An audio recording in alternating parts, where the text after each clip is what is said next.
Hey guys, what's up? It's welcome back or welcome to my channel. It's been such a long time since I've sat down and been able to talk to you guys. I hope you guys are staying healthy, safe, staying at home, and hopefully, managing to push through during these tough times.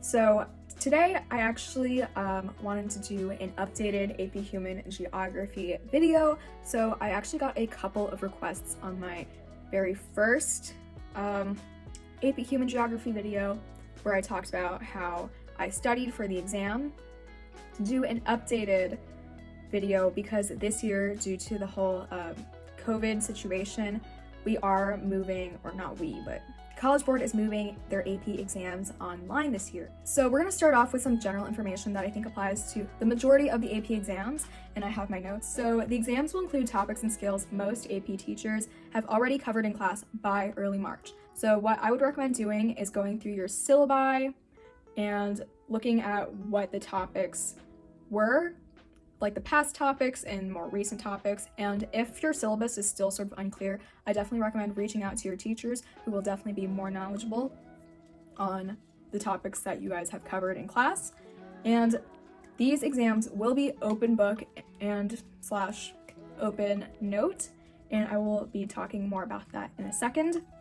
So most exams will have 1 or 2 free response questions, so FRQs, and each question is timed separately.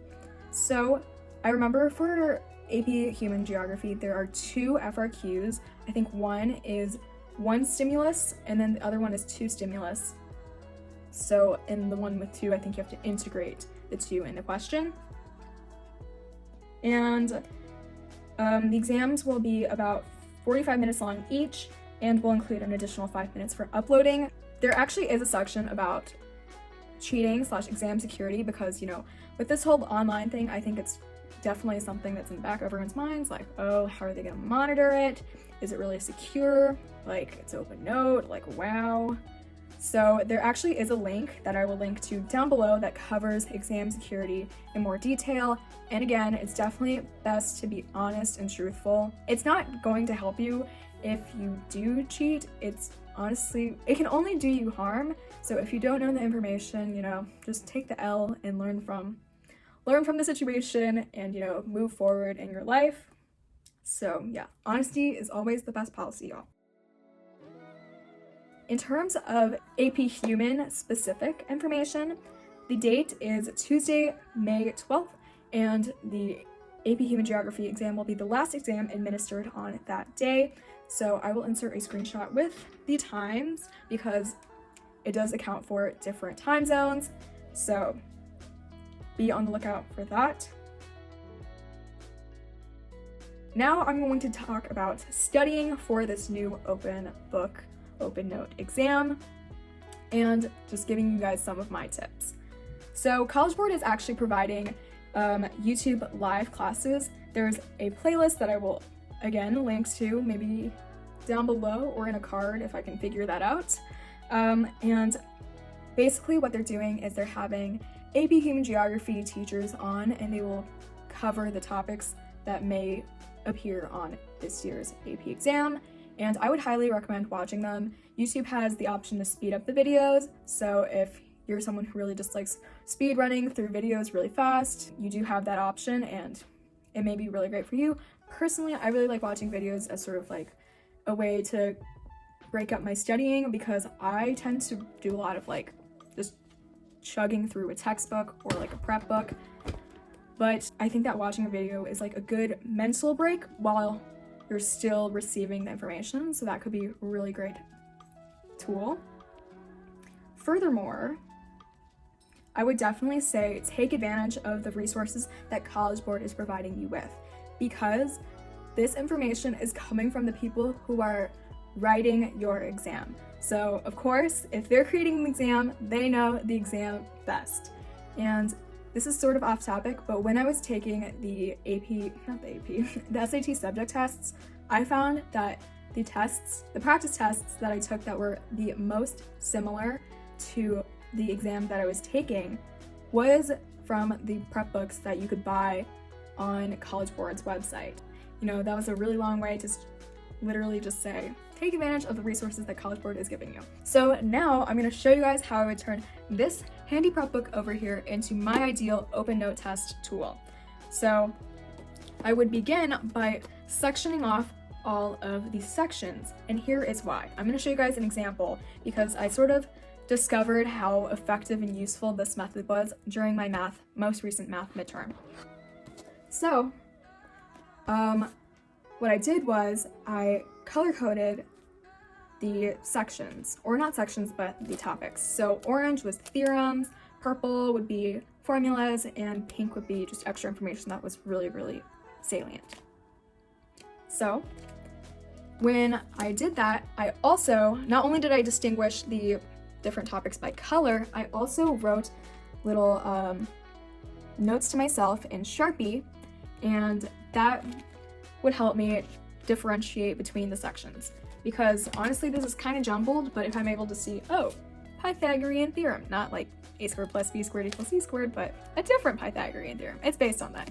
Anyways, that's irrelevant. So by having this system put in place, I didn't really have to spend too much time on the exam violently flipping through my notebook trying to find the sections. And what I actually did was I created these sections based on the practice test.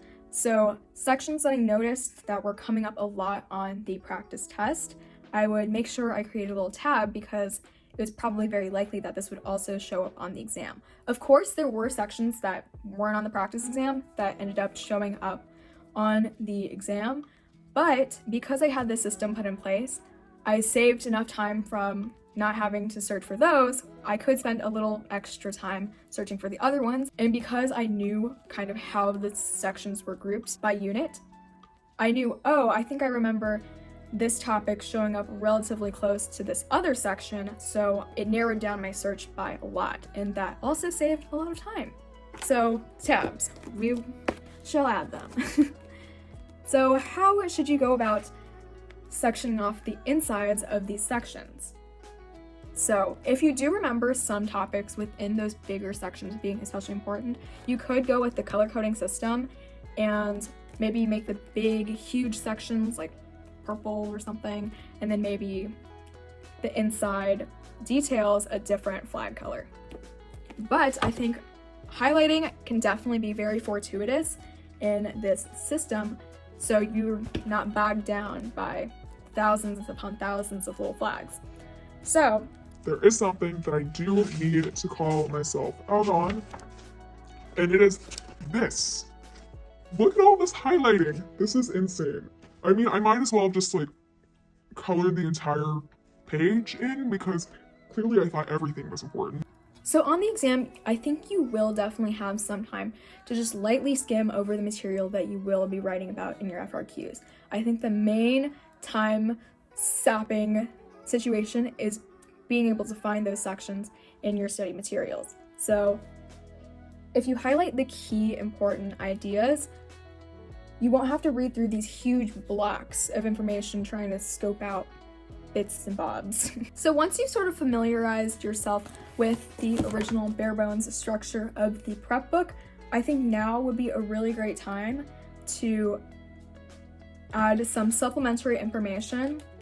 So whether it be from those YouTube Live classes that College Board provided, or even your lecture notes, reading through your lecture notes and finding the sections in here will not only enhance your understanding of where certain topics are located within this book, but it also helps you sort of synthesize the information, and also you may be able to add additional information that may have not been covered as in depth in the prep book, but maybe you covered really heavily and really detailed in lecture. And that will definitely help you when you're writing your FRQs because it shows your depth of knowledge and it shows that you're really well integrating different topics. And it also helps you show the AP graders that you have a really deep and profound understanding of the AP human topics. And that's definitely really good for acquiring as many points as possible. And you really want to show off your knowledge because there's only 2 questions. But don't freak out, I'm pretty sure the graders will be very understanding, especially given these circumstances this year. So again, don't stress yourself out too much and just try your best. I talked about kind of preparing your study materials. So how should you go about studying these materials? Well, the great thing is, in my opinion, is that when you're preparing your materials, you will be studying at the same time. So, like I mentioned, definitely the practice FRQs is probably the most obvious form of studying that you will be doing because you're actively studying. But when you're creating these tabs and when you're consolidating your sources, you will be solidifying the information within your brain. And so that's why a lot of people talk about how cheat sheets are a really great way to summarize the information, and it's a really great way of studying. And so if you're able to consolidate really well, you will be in turn studying really well. So a lot of people who reached out to me about this video did express concerns about not having enough time to study for the exam because the exam is less than a month away. And I think personally that there is still plenty of time to study. I know a lot of people may have other exams to be studying for. However, I think, it's important to approach this without panic because panicking is bad, even though I do it all the time. So I think maybe the first thing you can do is maybe just begin by setting up a system that works best for you. Maybe this tab thing doesn't really work too well for you, so definitely experiment with what you think will work best in terms of setting yourself up for success during the exam. Next, kind of put yourself in a simulated testing environment. So that would maybe be when you bring in these practice FRQ questions. There's some in the back of the prep book with the practice tests. There's some on College Board's website. Once you're grading yourself, kind of go through all of the potential answer choices that you could have put. I think that really helps me because it allows me to see what the graders are looking for and what they want. So for questions that I don't practice writing, I will also just go through the correct answer because it helps me see how the book has structured it, because the book will give you the most textbook sort of way of structuring it, and sometimes it's nice to see the framework, and then once you start writing you can incorporate the framework but also add your own flair to it and integrate more details, all that jazz. I've never taken an online AP exam, neither have you guys, and I won't be taking an online AP exam this year because I am dual enrolling, but I will say this from my online testing experience. So I think that it's important to study, but it's also important to recognize how to study the most efficiently for your exam. One of my professors told me that the best way to study is to be doing what you will be seeing on the exam. So if you want to do multiple choice questions as maybe like a way to refresh your knowledge, I mean, by all means, go ahead. But I think if you are on a time crunch, definitely start with reviewing those FRQs. And also putting in place some good systems. Definitely experiment with systems that will work best for you. This is just what worked best for me, this system. But again, I am me, you are you. The system that you put in place may be totally different and work way, way better. So again, make sure you have enough time to experiment with these open note systems. So just a few words of reassurance to some of you guys who may be feeling especially stressed by this new online testing format.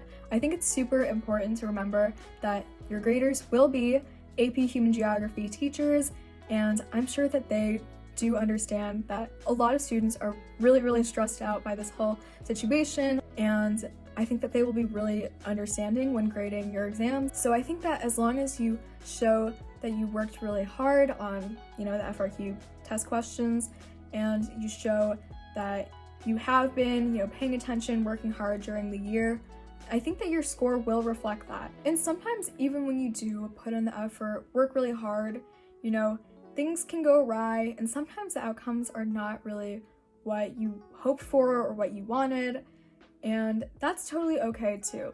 Like, this year has been super duper crazy for everyone, and I think, at the end of the day, you should be really proud of yourself for being able to, stay strong during these really, really tough times.